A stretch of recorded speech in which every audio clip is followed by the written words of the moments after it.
ഇന്നത്തെ നമ്മുടെ recipe egg കറിയാണ്. നമ്മുടെ കേരളത്തിലുള്ള സാധാരണ ഹോട്ടലുകളിലൊക്കെ നമുക്ക് കിട്ടുന്ന രീതിയിലുള്ള ആ ഒരു ടേസ്റ്റിലുള്ള ഒരു എഗ്ഗ് കറിയുടെ റെസിപ്പിയാണ് ഞാനിവിടെ നിങ്ങൾക്കായിട്ടൊന്ന് ഷെയർ ചെയ്യുന്നത്.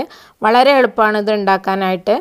അപ്പോൾ ഇതിനായിട്ട് ഞാൻ എടുത്ത് വെച്ചിട്ടുള്ള ചേരുവകൾ ഞാനൊന്ന് കാണിക്കാം. 5 എഗ്ഗ് ഞാനിവിടെ പുഴുങ്ങി വെച്ചിട്ടുണ്ട്. ഒരു മീഡിയം സൈസ് തക്കാളി, 2 ചെറിയ സവാള, ഒരു 6 ചെറിയ പച്ചമുളക് എടുത്തിട്ടുണ്ട്. വലുതാണെങ്കിൽ ഒരു 4 എണ്ണം ഒക്കെ എടുത്താൽ മതി. പിന്നെ നിങ്ങളുടെ എരിവിനനുസരിച്ച് വേണമെങ്കിൽ കൂട്ടുകയോ കുറയ്ക്കുകയൊക്കെ ചെയ്യാം. പിന്നെ കുറച്ച് കറിവേപ്പില, മല്ലിയില, പിന്നെ അതുപോലെ 3 അല്ലി വെളുത്തുള്ളി, ഒരു അര മുതൽ 1/4 ഇഞ്ച് വരെ വലുപ്പത്തിലുള്ള ഇഞ്ചി. ഇതെല്ലാം കൂടെ രണ്ടും കൂടെ ഒന്ന് ചെറുതായിട്ട് അരിയോ അല്ലെങ്കിൽ ചതയ്ക്കുകയോ ചെയ്യാം. പിന്നെ ഈ ഒരു വലുപ്പത്തിലുള്ള തേങ്ങയുടെ ഒരു മുറി ചിരണ്ടി എടുത്തതാണിത്. അപ്പോൾ അതിനകത്തേക്ക് ഒരു 4 ചെറിയ ചുവന്നുള്ളി, അതുപോലെ ഒരു 10-12 വലിയ ജീരകം, അത്രയും കൂടെ ചേർത്തിട്ട് ഇതൊന്ന് നമുക്കൊന്ന് നന്നായി ഒന്ന് മിക്സിയിലാക്കി അരച്ചെടുക്കാം. അപ്പോൾ ഞാനിത് മിക്സിക്കകത്തേക്ക് ഇട്ടിട്ടുണ്ട്. ഇതിന് ആവശ്യത്തിനുള്ള വെള്ളം ഒഴിച്ചിട്ട് നമുക്കിതൊന്ന് നല്ലതുപോലെ ഒന്ന് അരച്ചെടുക്കണം. നന്നായി നമ്മൾ മീൻ കറിക്കൊക്കെ അരയ്ക്കുന്നത് പോലെ നല്ലതുപോലെ അരഞ്ഞു വരണം. കറി ഉണ്ടാക്കാനുള്ള പാത്രം ഞാനിപ്പോൾ ഇവിടെ ചൂടാക്കി അതിനകത്തേക്ക് ഓയിൽ ഒഴിച്ചിട്ടുണ്ട്. വെളിച്ചെണ്ണയാണ് ഞാൻ ഒഴിച്ചത്. അതിനകത്തേക്ക് ഒരു 5-6 ഉലുവ ചേർത്തിട്ടുണ്ട്. സാധാരണ ഉലുവ പൊടിച്ചതല്ല, അതൊന്ന് മൂപ്പിച്ചെടുക്കാം. അതിലേക്ക് ഇനി ഇഞ്ചി വെളുത്തുള്ളി കൂടെ ചേർത്തിട്ട് ഒന്ന് മൂപ്പിച്ചിട്ട് അതിനകത്തേക്ക് സവാള ചേർത്തിട്ട് നന്നായി വഴറ്റിയെടുക്കണം. ഈ ഉലുവ ഒരുപാട് ചേർത്ത് കഴിഞ്ഞാൽ കറി കഴിക്കും. അപ്പോൾ ഒരു 5-6 അത്രയും ചേർക്കാൻ പാടുള്ളൂ. ഇനി ഇഞ്ചിയും വെളുത്തുള്ളി ഒന്ന് വഴന്ന് വരുമ്പോൾ അതിനകത്തേക്ക് പച്ചമുളക് ഇട്ടിട്ട് ഒന്ന് പൊട്ടി വരുമ്പോൾ സവാള ചേർത്ത് കൊടുക്കാം. സവാള പെട്ടെന്ന് വഴന്ന് വരാൻ വേണ്ടിയിട്ട് നമുക്ക് ഉപ്പ് ചേർത്ത് കൊടുക്കാം.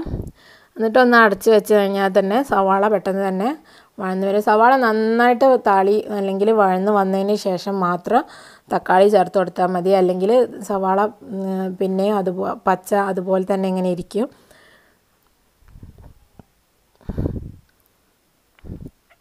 നല്ലതുപോലെ നീരൊക്കെ വറ്റിയിട്ട് നന്നായി വഴന്ന് വരണം. അപ്പോൾ ഇത് വഴന്നിട്ടുണ്ട്. ഇനി ഇതിലേക്ക് നമുക്ക് തക്കാളി ചേർത്തിട്ട് ഒന്ന് ഇളക്കി ഒന്ന് അടച്ചു വെക്കാം.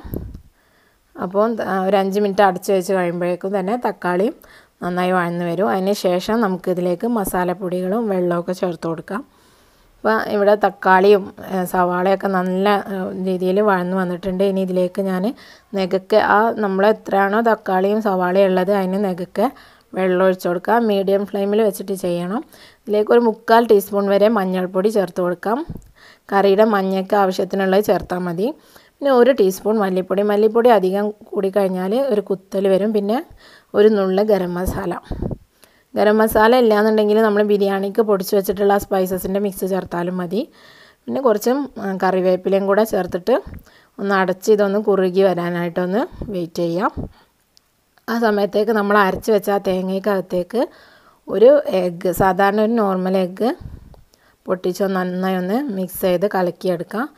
ഇങ്ങനെ ചെയ്യുമ്പോൾ നമ്മൾ കറിക്ക് ഒരു പ്രത്യേക ടേസ്റ്റും ഉണ്ടാവും. അതുപോലെ തന്നെ നല്ല കുറുകിയിട്ടുള്ള കറിയായിരിക്കും നമുക്ക് കിട്ടുക. അതിന് വേണ്ടിയിട്ടാണ് ഇങ്ങനെ ചെയ്യുന്നത്. ഇപ്പോൾ നമ്മൾ മസാലയൊക്കെ നല്ല വെന്ത് നല്ലൊരു മണം വരുന്നുണ്ട്. ഇനി ഇതിന് വെള്ളമൊക്കെ കുറേശ്ശായിട്ട് വറ്റിയിട്ടുമുണ്ട്. ഇനി ഇതിലേക്ക് നമുക്ക് ആ തേങ്ങ ഒഴിച്ചു കൊടുക്കാം. എന്നിട്ട് ആവശ്യത്തിനുള്ള വെള്ളവും ചേർത്ത് കൊടുക്കാം. ഒരുപാട് വെള്ളം ഒഴിച്ച് നേർത്ത കറിയാക്കരുത്, കുറച്ച് കുറുകിയിട്ട് തന്നെയാണ് നമുക്ക് വേണ്ടത്. അപ്പോൾ ആവശ്യത്തിനുള്ള വെള്ളം ചേർത്താൽ മതി. ഒരു 1/4 കപ്പ് മുതൽ 1/2 കപ്പ് വരെയൊക്കെ ചേർത്ത് കൊടുക്കുക. അധികം ചേർക്കേണ്ട ആവശ്യമില്ല.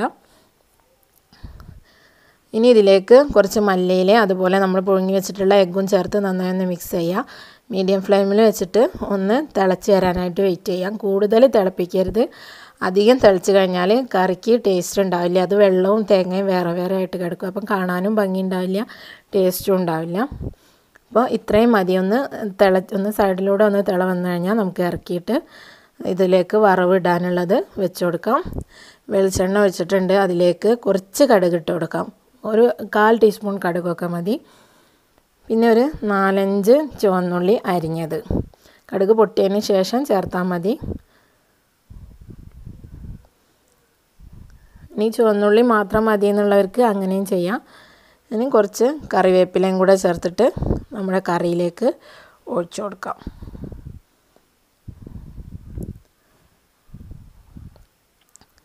അപ്പോൾ വളരെ എളുപ്പത്തിൽ തയ്യാറാക്കാൻ പറ്റുന്ന ഒരു ടേസ്റ്റി ആയിട്ടുള്ള എഗ്ഗ് കറിയാണ് ഞാനിപ്പോൾ ഇവിടെ കാണിച്ചിട്ടുള്ളത്. തീർച്ചയായിട്ടും നിങ്ങളിതൊന്ന് ഒരു തവണ ഒന്ന് ട്രൈ ചെയ്ത് നോക്കണം.